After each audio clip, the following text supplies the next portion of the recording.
Esta é a Argentina, um país famoso por suas paisagens incríveis, culinária, jogadores de futebol e gestão econômica igualmente terrível.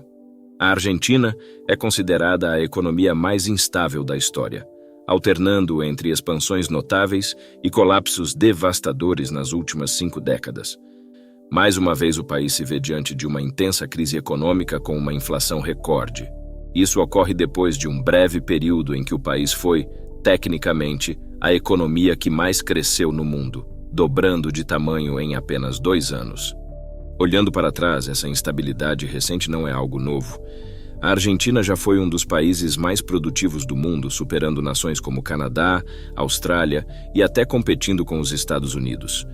É raro ver economias avançadas retrocederem após atingirem certo nível de riqueza, mas hoje a Argentina possui um PIB per capita comparável ao da China e da Malásia, e até menor do que o de concorrentes regionais como Chile e Venezuela, que, para ser franco, não tiveram histórias de sucesso econômico.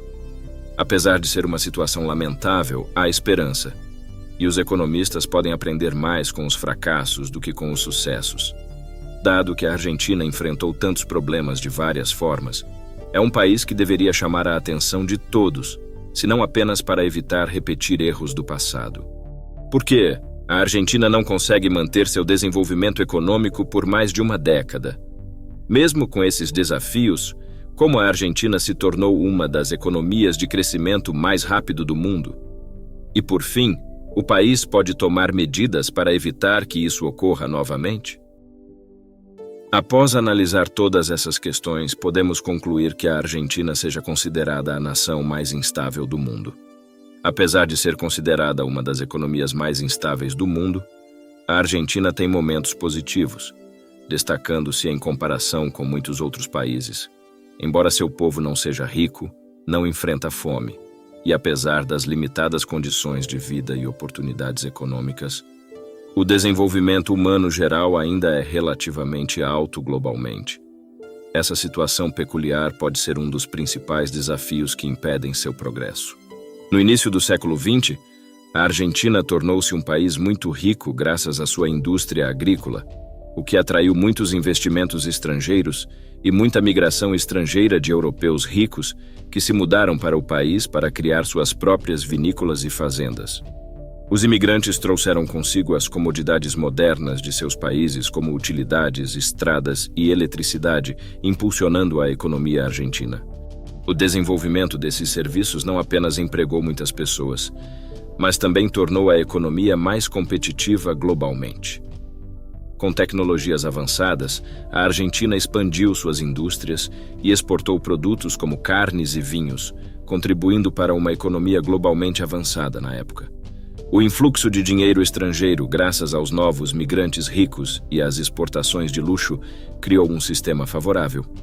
No entanto, isso resultou em uma especulação intensa, à medida que o crescimento atraía mais atenção global. Investir em terras, fazendas ou negócios argentinos tornou-se semelhante à compra de criptomoedas no início do século XX. Apesar da falta de compreensão sobre a situação, o investimento estava modernizando a economia, anteriormente dependente da agricultura de subsistência. Infelizmente, a entrada de renda estrangeira desmoronou durante a Grande Depressão com menos investimentos, menor consumo de bens de luxo e maior cautela em especulações. A Argentina foi duramente atingida pela Grande Depressão, mas, felizmente, manteve muitas das indústrias investidas. A instabilidade resultante, somada às tensões sociais, levou a uma junta militar assumindo o poder em 1930, um ano após o início da crise. A Argentina passou de uma democracia estável, economicamente conservadora e bem regulamentada para uma das mais instáveis nos quase 100 anos seguintes. Após essa transformação, as poucas fontes de renda estrangeira foram interrompidas devido à hesitação compreensível de investir ou fazer negócios com um país em meio a uma revolução militar. Por necessidade mais do que por planejamento de longo prazo, o novo governo precisava introduzir uma nova política para manter a economia funcionando. Felizmente, o país estava em uma posição surpreendentemente boa devido aos investimentos feitos antes da turbulência política.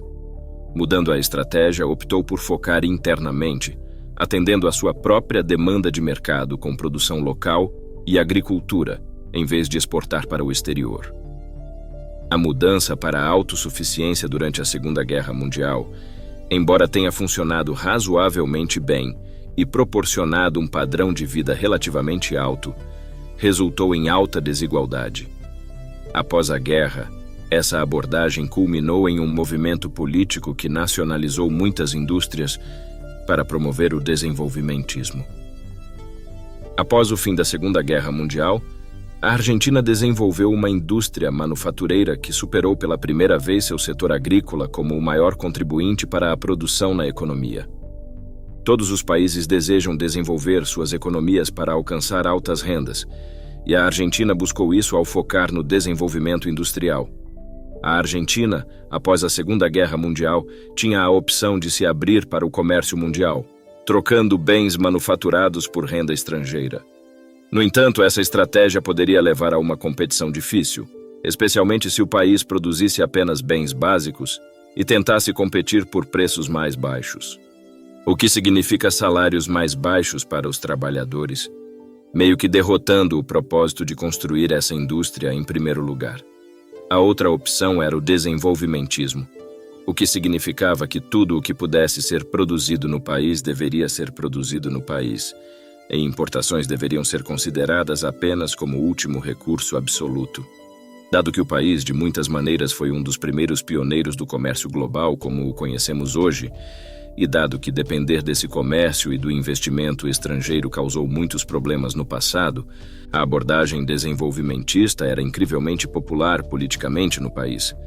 Isso também foi fortemente apoiado por um novo grupo de imigrantes que se mudou para o país após a Segunda Guerra Mundial, que não viu atratividade em se envolver demais nos assuntos globais. O comércio global moderno impulsiona a riqueza e a prosperidade, permitindo que os países se beneficiem dos avanços tecnológicos em diversas indústrias, algo difícil de alcançar individualmente.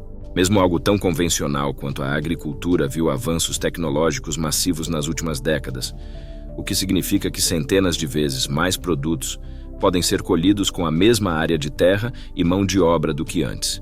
Então, não fazer parte desses avanços foi uma oportunidade perdida para a Argentina, já que ela se concentrou internamente, mas não foi uma decisão sem precedentes. Antes da Segunda Guerra Mundial, os Estados Unidos adotaram uma política semelhante ao desenvolvimentismo, optando por negociar globalmente em grande escala apenas depois do conflito. A Argentina, com baixa intensidade comercial, enfrenta uma constante turbulência econômica devido à pressão para manter padrões de vida elevados. O economista Simon Kuznets, vencedor do Prêmio Nobel, classificava as economias em desenvolvidas, subdesenvolvidas, o Japão e a Argentina. Ele indicava que, ao contrário de muitas economias com problemas, a Argentina estava destinada a alternar entre períodos de rápido crescimento e colapsos. Desde o isolamento, a Argentina enfrenta desafios econômicos, pois importar tornou-se mais barato. Indústrias locais, protegidas por altos impostos de importação, não conseguiram competir eficientemente. Como a produção não conseguia acompanhar a demanda e o governo se comprometeu a pagar bem aos trabalhadores em indústrias estatais recém-nacionalizadas, o valor relativo do peso diminuiu e a Argentina teve seu primeiro contato com a inflação. Eventualmente, essa inflação sufocou a indústria doméstica, mas o problema era que, como os argentinos haviam se acostumado a um certo nível de prosperidade econômica, era muito causar uma queda acentuada nos padrões de vida, mesmo que fosse realmente necessário a longo prazo. Em vez disso, ao longo das décadas, o país entrou em um ciclo de novos líderes carismáticos, prometendo transformar o país modernizando a indústria para acompanhar os concorrentes globais. Os esforços de modernização impulsionam a produção econômica a curto prazo, mas são financiados por dívidas, resultando em desafios persistentes para pagamento devido a políticas econômicas inadequadas. Para pagar os empréstimos, o país imprime muita moeda, causando inflação, e isso, combinado com problemas de dívida, provoca outras crises econômicas, o que dá origem a um novo movimento político que promete que suas reformas abrangentes resolverão todos os problemas do país. Hoje, o país está mais uma vez lutando contra uma inflação recorde, tendo ultrapassado uma taxa de mais de 100% ao ano pela primeira vez desde a década de 1990. Isso significa que a cada ano é necessário o dobro da quantidade da moeda local para comprar a mesma quantidade de coisas. Como isso simplesmente não é gerenciável para as pessoas comuns usarem para transações ou poupanças, as pessoas começaram a usar dólares americanos. O governo, em resposta, impôs limites às transferências de pesos argentinos para moedas estrangeiras, causando desafios em indústrias envolvidas no comércio internacional, levando a regras especiais adicionais do governo. Atualmente, a Argentina vive um rápido crescimento econômico, quase dobrando sua produção em 2 anos devido ao governo investir pesadamente em indústrias locais. No entanto, há ceticismo sobre a sustentabilidade desse boom. Não é uma analogia perfeita, é claro, mas o país se parece muito com uma pessoa que cresceu rica e dependeu de dívidas e esquemas para enriquecer pelo resto da vida, para tentar manter o padrão de vida ao qual está acostumada. Mas, ao fazer isso a longo prazo, apenas prejudicou sua pontuação de crédito e as chances de construir uma carreira real que pudesse proporcionar sustentavelmente a prosperidade que busca. Na realidade, o país estaria melhor comprometendo-se com algum nível de austeridade, onde a dívida é controlada, as proteções são reduzidas e as indústrias reais são permitidas a crescer sem intervenções radicais e imprevisíveis do governo, tentando constantemente apagar incêndios. O problema, é claro, está em um país que se acostumou a padrões elevados de vida e onde a austeridade pode ser impopular politicamente. Viver com base em indústrias que nunca precisaram realmente competir não será uma plataforma política popular para concorrer quando não há garantia de quando tal plano começaria a se pagar. Instituições que historicamente emprestam à Argentina consideram o país de alto risco e alto retorno devido a seus notáveis períodos de crescimento econômico, superando até mesmo nações como a China em bons momentos. No entanto, devido a uma longa história de calotes e outros problemas econômicos, agora são principalmente instituições como o FMI que concedem empréstimos. O que gera controvérsia é que a Argentina recebeu, de longe, a maior quantidade de empréstimos dessa organização em comparação com qualquer outro país, e além disso, sem as mesmas condições rigorosas que normalmente acompanham os empréstimos do FMI. Outros veem isso apenas como permitir que a Argentina continue vivendo além de seus meios, dando-lhe mais um equivalente macroeconômico de um cartão de crédito para maximizar, mantendo um sistema que já não funcionava desde o início. A Argentina, conhecida por sua instabilidade econômica, apresenta mudanças significativas nos últimos 3 anos. Seu PIB atual é de 632 bilhões de dólares, melhorando desde a última análise, resultando em uma nota sólida de 8 em 10. No entanto, o baixo PIB per capita reflete a falta de estímulo à inovação e tecnologia nas indústrias domésticas devido às proteções governamentais.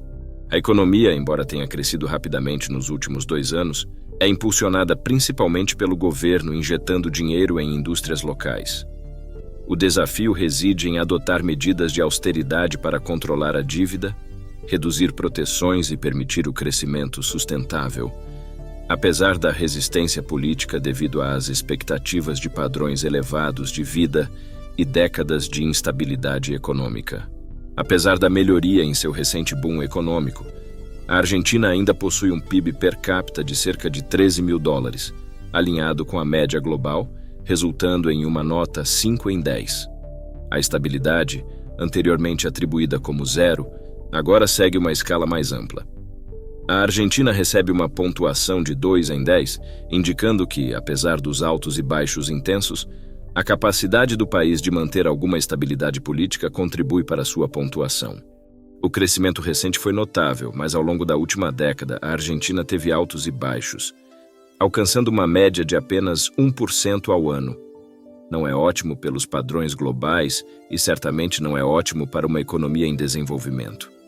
A indústria é fraca. As principais exportações do país ainda são produtos agrícolas básicos, e sua busca pela autossuficiência ao longo das décadas significa que o país ainda está muito atrás do resto do mundo. Em suma, a Argentina apresenta uma economia marcada por sua notável instabilidade ao longo dos anos, com oscilações entre períodos de crescimento impressionante e colapsos devastadores. Apesar de melhorias recentes, seu PIB per capita ainda é modesto, refletindo uma história de proteção governamental ao comércio exterior em detrimento da inovação. A recente hiperinflação e desafios persistentes destacam a necessidade de abordagens econômicas mais sustentáveis, enquanto a dependência de setores não competitivos pode ser um obstáculo para o progresso. O futuro econômico da Argentina permanece incerto, e as lições aprendidas com suas complexidades oferecem insights valiosos para economistas e observadores globais. Obrigado por assistir ao vídeo. Eu ficaria realmente grato se você desse seu like e se inscrevesse no canal para receber mais conteúdos como este. Um abraço e até breve.